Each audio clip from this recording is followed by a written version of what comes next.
I'd say that was one of the places where I missed my first time, as I thought the superintendent was supposed to be the idea person. And really, the superintendent is supposed to be a little bit like I was as a football player, as an offensive lineman, the best blocker, the person that helps everybody else get to score the touchdowns. The best superintendents attack it that way. You're listening to School District Superheroes, a podcast that puts the super back in superintendents. In each episode, you'll learn how today's most innovative superintendents are reimagining what's possible for students, staff, and their communities. And now for your host, Nick Telford. Well, Dan Austin, it's a pleasure to have you with us here on School District Superheroes. Thank you very much for joining us, for being a guest with us. Well, thanks, Nick. Great to be with you today. Dan, you're the current superintendent at Laguna Beach Unified School District. I wanted to first ask you, since we're on the Superheroes podcast, who was your favorite superhero growing up? Ooh. Wow, a tough question right out of the chute here, Nick. I'm going to go with the Hulk. Oh, I like it. Yeah, I think growing up, I wanted to look like the Hulk. Yeah, that is the most amazing character to look at and to see. And I always like that concept of he starts like a really nice guy, but don't make him angry. So, yeah, the Hulk. Let's go with that. All right. Well, may I say, if you want to look like the Hulk, mission accomplished. Dan, stacked. There was a day, Nick. There was a day. There was a day. Okay. I bet you the Hulk's no good at golf, so you've got that. Just a little bit about you, Dan. If you weren't a superintendent, what other career do you think you would have chosen? You know, my dad was a highway worker, and I always appreciated that, he taught me when you were doing work in yards and in places that required some physical labor, you could start the day and look at something, and then you end the day and you look at that same thing and it looks better. I always really appreciated that. So I probably would have done something in the area of outdoor landscaping, something working with my hands outside. Oh, that's quite a departure from the education space. That's interesting. In line with the Hulk, though, I mean, that would have done a lot of good work. Yeah, with that roadmap.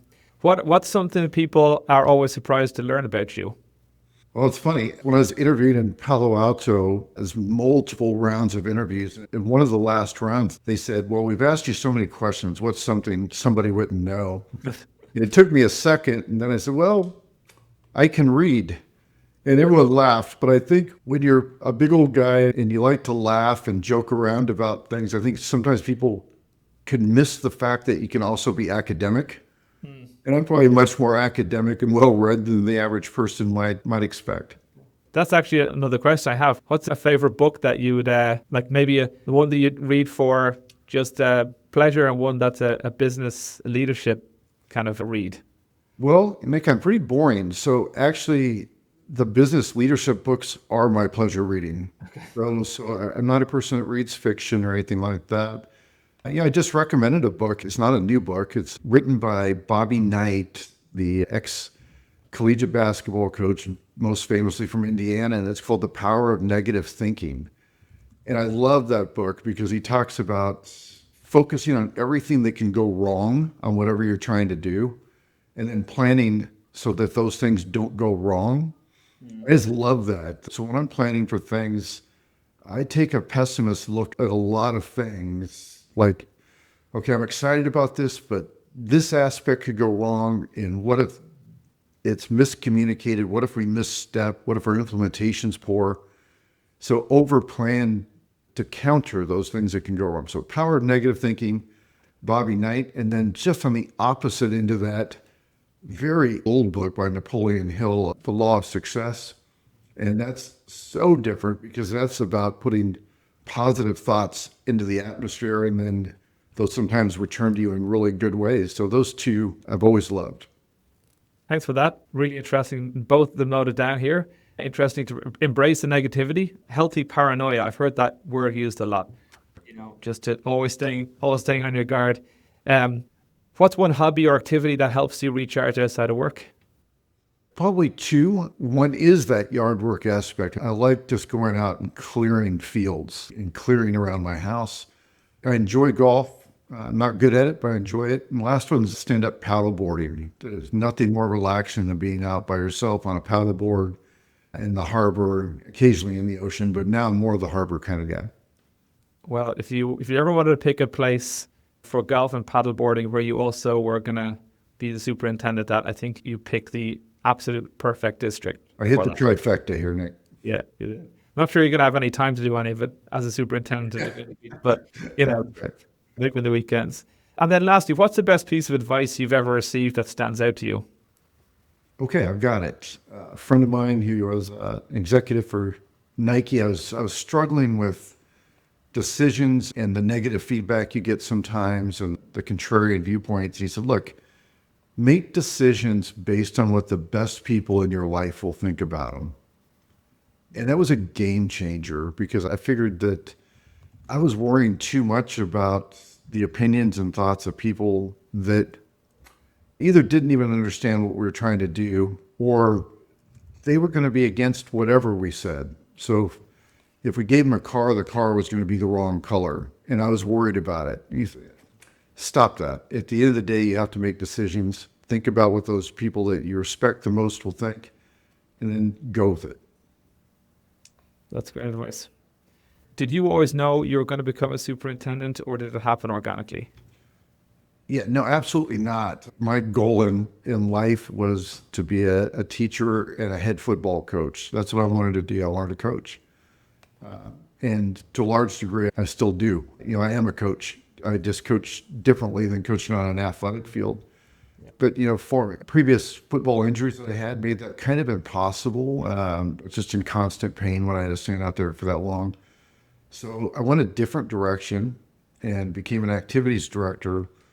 But, people saw leadership traits and said, well, you should be, an assistant principal. So I did that for a short period of time and then had early opportunities in my life. People really took chances on me and gave me opportunities probably before I should have got them.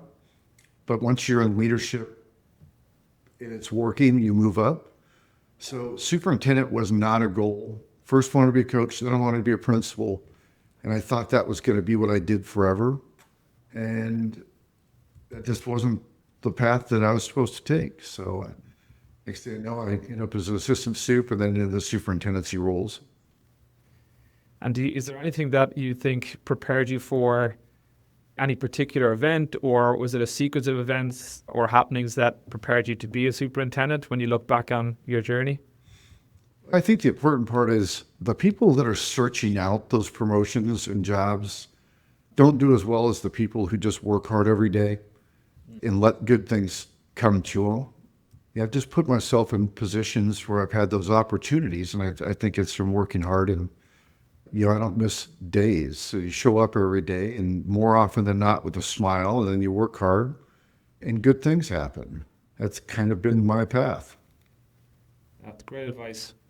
Are there any things about the superintendency role that you think are misconceptions out there about being a superintendent? Like, what are maybe some things that you would want to share about being a superintendent and maybe the core aspects of the role that people need to know about? I think most people don't really know what a superintendent does. They see him once or twice a month at a school board meeting. And when you look at the recruitment letters for superintendents, they're all the same, regardless of the size or makeup of a school district. They all want the same things. But it's not really the role. The role of the superintendent is actually, it's pretty boring. A lot of what I do is writing and operations. It's not necessarily all about forward thinking and innovation, although that's definitely has a piece in it. But it's really, the bigger the district, the more true this is. It's about making sure the district is running well, that you're compliant with rules, that your school board is put in the best position to make decisions that represent those that elected them, that you're working through principals and other leadership to make sure the messaging and the purpose are clear. But it's much less about having the best idea. In fact, I'd say that was one of the places where I missed my first time, as I thought the superintendent was supposed to be the idea person.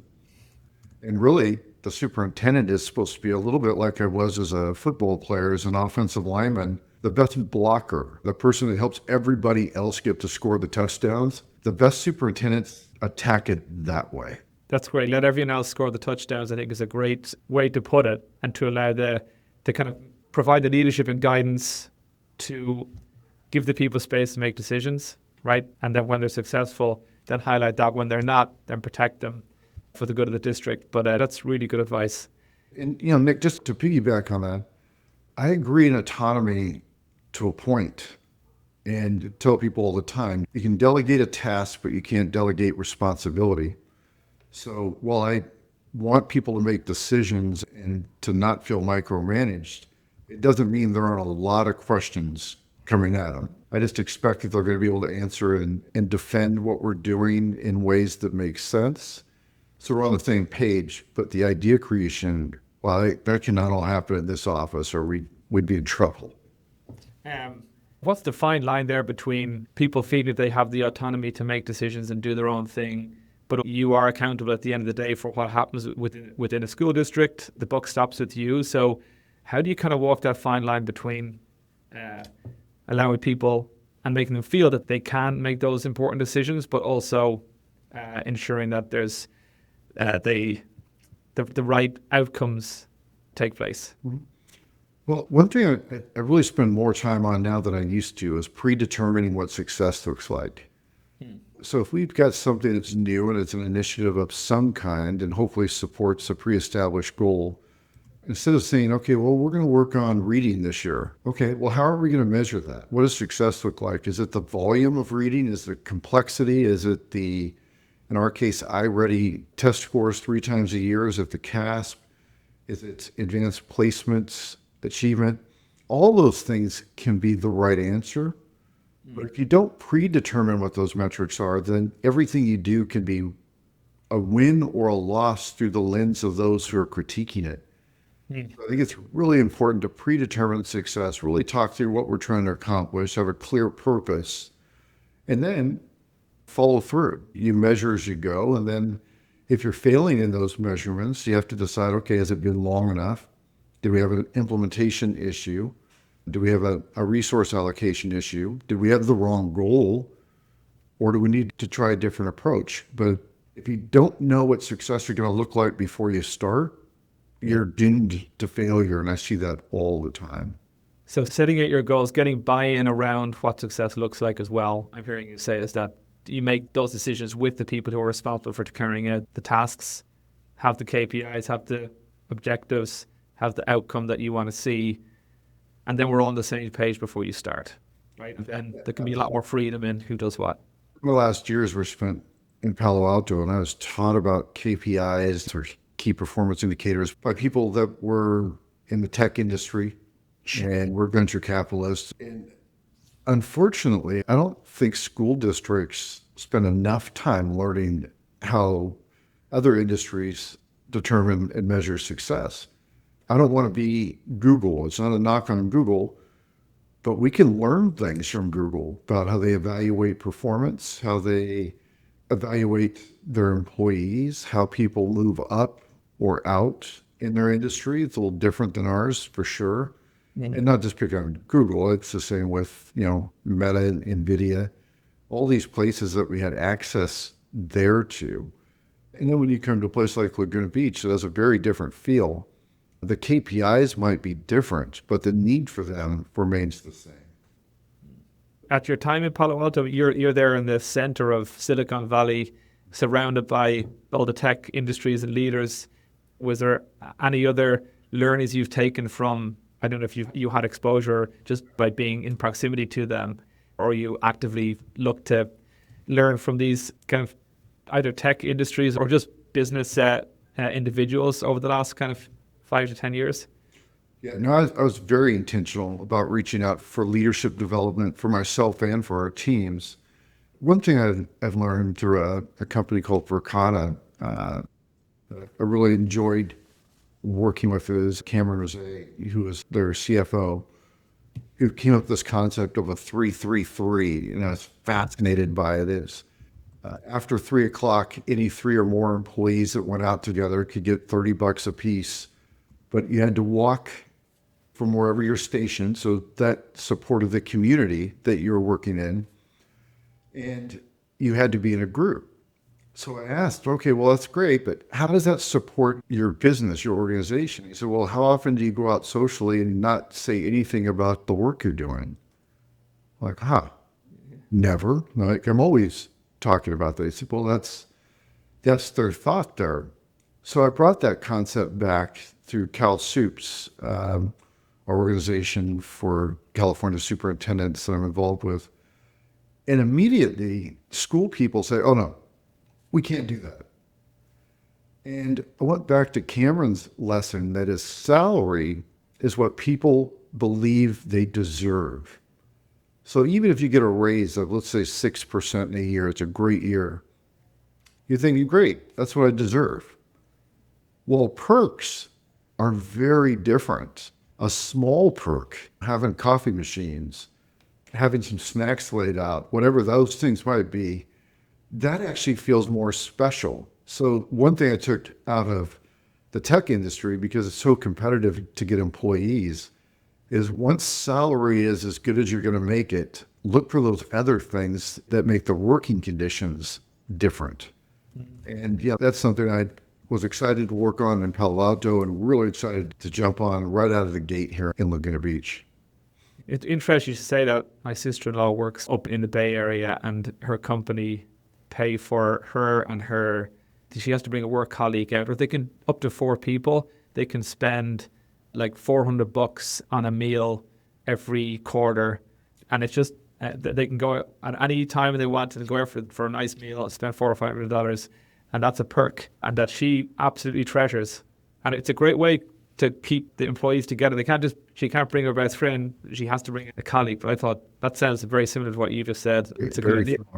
Thanks for that, Dad. I think there's so much we can learn, and so much out there. So you wear a lot of hats as a superintendent. Where do you decide to spend your time? Okay. How do you decide to spend your time in different areas? I try to spend my time as much as I can with people. The reality is, though, depending on the school district, superintendents should never forget that their work is supposed to be on behalf of students, but with the school board. And in my first time around, I really kind of felt like the school board was like this thing over to the side. And yeah, I'd meet with them when I had to, but otherwise I was doing the real work. And the second time, I figured out if I'm not working well with the school board, none of the other work can happen. So really changed my mindset to where instead of spending maybe a total of an hour or 2 hours a week with school board members, in Palo Alto, it was probably more 10 plus hours a week with board members. And here in Laguna, I can already see it's going to be very similar. That's not wasted time. That's invested time. That helps me talk about what do they want to see? What's important to them? Make sure we're not doing work that's disjointed from what they think the community wants. And then there are times when you try to educate the school board about things that are important for reasons they may not see immediately. And there are times to listen to the school board and go back to the staff members and say, Brad, this is something that we may have missed on our own. This is important for us to address through the lens of our community.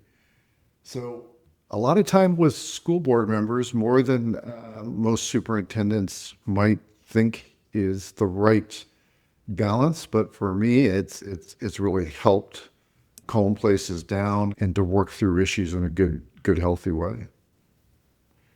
Yeah, that it's the school board is a theme that comes up on every one of these conversations that I've had in terms of and especially the journey of superintendents, that when they started their roles and wherever they were, they didn't place as much importance on spending time and understanding the board. And then as they mature as a superintendent, all of a sudden there's that kind of realization oh, my job is the board, and that cohesion, making things run a lot smoother. Absolutely. Yeah. And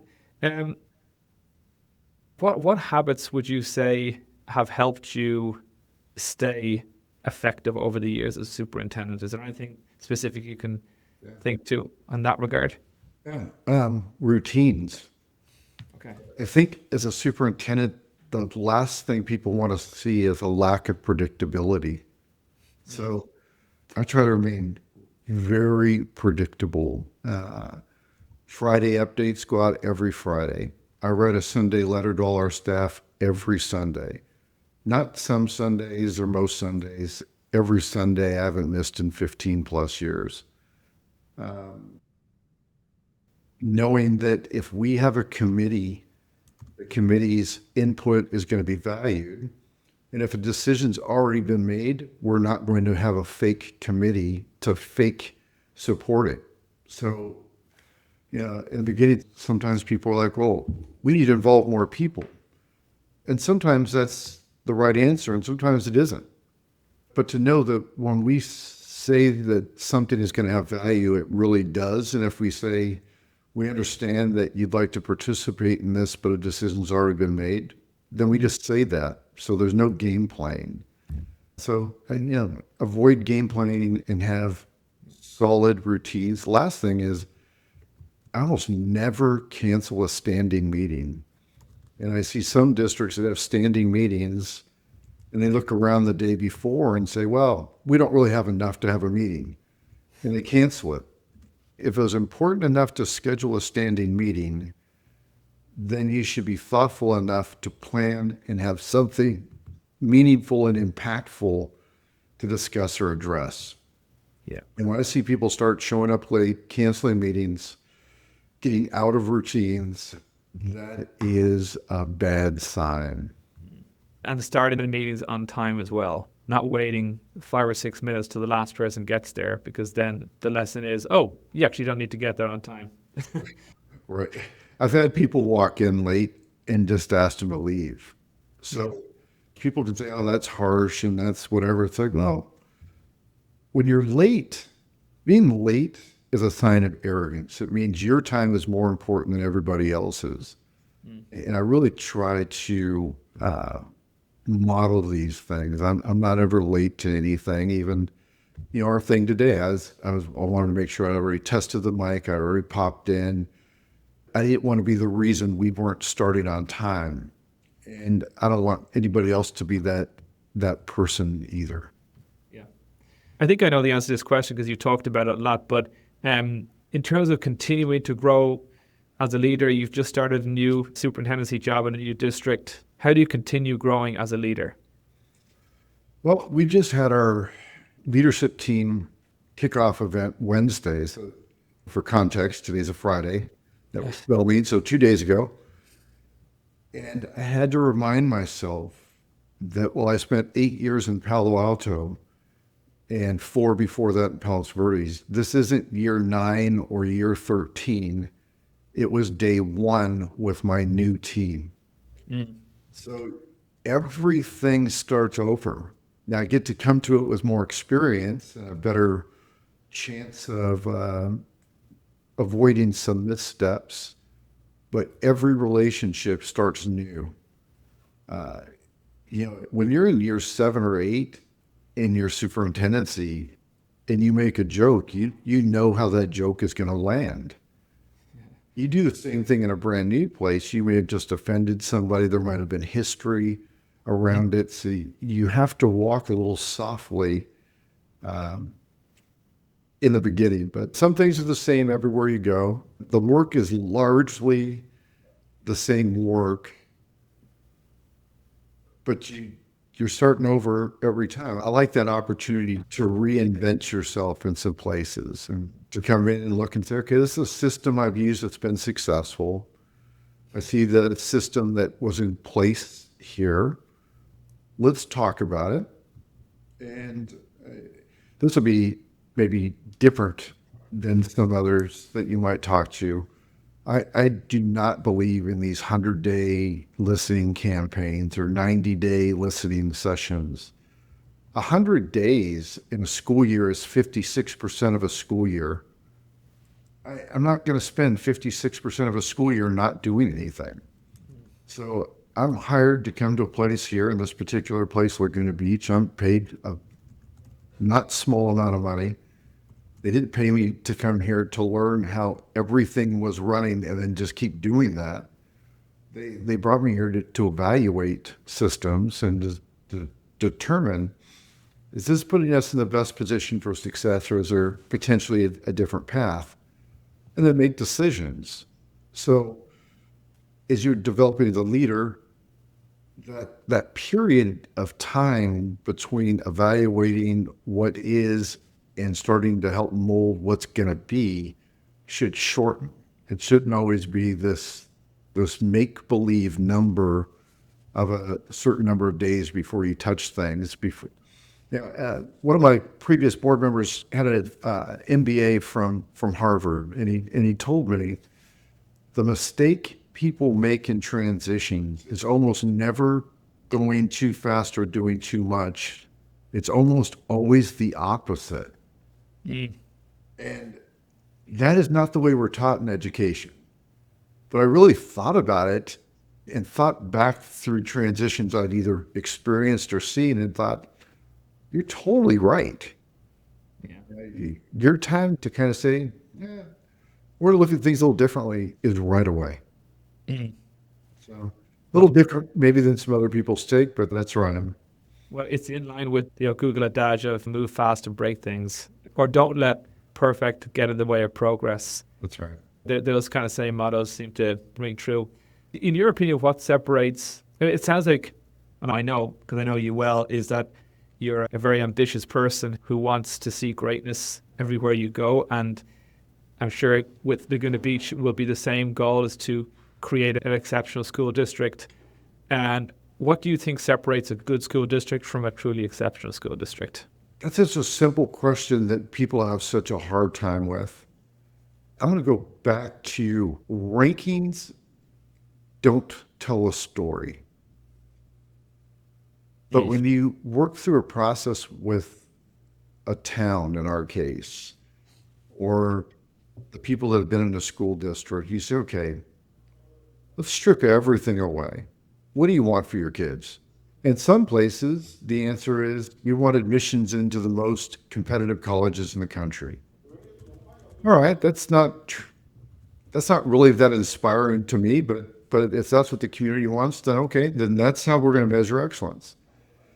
In some places, Laguna Beach, I think, is much more one of these kind of places. It's about experiences. They want to have experiences for their kids that you can't get other places. Okay, great. But I think it starts with knowing what you want to be. And again, excellence looks different for every place. I think ranking and benchmarking has a place, but I don't think that's a definition of excellence. When I was here 20 years ago as a high school principal, one of my first goals was to get people wearing more Laguna Beach gear in the streets, because when I showed up, I didn't see any. 4 or 5 years later, you saw it everywhere. So I saw that as a success indicator that people had pride in their school district, in their school, and wanted to represent it everywhere they went. And then we started building things around that. Hey, if you want to work here at this school, we need to be proud of you wearing our stuff as proud as you are of wearing it. So it turned into a culture thing. So in that case, the culture defined excellence. And then, it's like winning breeds winning. And once you start finding success in places, then you can expand that definition a little bit and grow and evolve it. But, excellence looks different for wherever you're at. I think that's a great answer. On the other side of winning is the hard reality when things don't go well. And sometimes we all learn these lessons for when things don't go well. What did you learn from it? And so what is one mistake that you've made as a leader that taught you an important lesson? Oh, easy. Wanting something more than the school board and community. I'm going to give you an example because we use it all the time. People who know me know If we start getting into a place where we're fighting for something that nobody else seems to care about, my friends know all I say is solar. And the example of solar is I was a new superintendent, Palos Verdes, and I got talked into this idea that solar was the most important thing that we could possibly discuss. And by the way, not disparaging solar or clean energy, nowhere near what we should have been spending our time on. Yeah. And we got into it, and next thing you know, Palos Verdes, like Laguna, is built mostly on hills with ocean views. And we started getting a lot of pushback, glare and view obstruction and different things. But I kept pushing through. And we got a 3-2 vote, which is never what you desire as a superintendent. But the pushback just kept coming. And ultimately, I asked the board to step back out of that thing that I had pushed so hard for. And I just don't forget that lesson about don't want something more than your school board or your community. It just may not be the right time. That's a great lesson and a good story. I think the family parallels a lot of people can draw from something like that. Having a personal mission to do something, thinking it's the right thing to do, and almost just getting that tunnel vision. Yeah. But realizing it is the key. In terms of education in general, what gives you the most optimism about the future of education? Oh, the kids. Yeah, people say all the time, like, the kids aren't like they were when we were growing up. And my answer now is, you are so right. They're so much better. They're smarter. They're more conscious of the world. They're more engaged in politics and things and thinking about things deeply. They're confronted with challenges we didn't have. And I know some people that grew up like I did. I was born in 1970. So we're thinking, when it was us, we'd play outside all night and do whatever. It's like, yeah, maybe. First of all, I think some of that's romanticized. Yeah. But next, our kids are having to deal with information coming at them all day long, into the night, all the time. They're dealing with opinions, positive and negative, from people that they know and don't know. It's just more complicated, faster, higher expectations. Everything's been pushed down. Kindergarten used to be a time where you'd go learn how to share a sandwich and take a nap. And now we're doing, pretty high level reading instruction. Now, I'm not saying that we shouldn't. I'm just saying that, when we talk about how things are different, our kids aren't softer. Our kids are smarter and more exposed to things than we were. So, students. Well, right there with you, especially as a dad myself, 2 girls. I also see the future is bright with these little ones and bigger ones too. What any trends that you think district leaders need to be paying attention to right now, for good or bad? Break the internet here, but I think comprehensive high schools, as they sit currently, are moving in the direction of a pretty significant disruption coming. I think the Carnegie system for determining how many minutes you need to get credit for things are going to just be absolute dinosaurs once people sit down and really think about why. Why is this number of minutes required instead of competency? I think this idea in high school and college that graduation requirements need to have this expansive scope that doesn't meet the needs of all students will give way at some point to more specialized requests. I understand we want exposure to things, but maybe age appropriate. Maybe as you get older in the system, it becomes more personalized. I think kids are expecting more personalization and less big group expectations. So I think that's the trend. I'm actually kind of excited about it. I've seen people tinker with it, but the system is strong and it's going to take a few pokes before someone actually breaks through it. I think this idea of personalization is going to be the way of the future. there's so much disruption coming. I think and education will be at the forefront of that in such an exciting way. It's going to give so many opportunities for us to rethink about how kids learn, what they learn, when they learn it. And AI is going to be that disruptor. It already is. It's very insightful. I don't know the college or admissions or comprehensive high school setup like you do, but I'm sure that resonates with a lot of people who do know the ins and outs of what those standards are within comprehensive high schools. Just to close things out, any piece of advice you'd give to a first-year superintendent? Think about what you want to accomplish and do, and think about the pace that you want to do it, and then do it slower. Yes. Pace is the enemy of doing things right. If you think something could be ready to go in a month, think more like 6 months to a year. Things that seem urgent are almost never as urgent as they are in your own mind. Slow down. Do it right. It's much better to do something a little slower in the absence of chaos. Sit on things. Because the higher you go, your mistakes get amplified. The stakes are just higher. So take your time. Pick up the phone, call people. Don't feel like you need to have every answer. If you get a question and you don't know the answer, don't think, oh my gosh, I'm the superintendent, I have to know everything. Just say, I don't know. Let me take a note on that. I'll get back to you. Yeah. And go figure it out. So, yeah, take your time. Well, that's a great way to finish things off for this conversation, Dan. Take your time, relax, and do things right. So I've really enjoyed this conversation, Dan. I was hanging on every word you were saying, truly, throughout the 40 minutes we've had here. So hopefully everyone else finds this as valuable as I have. And want to thank you again for joining me.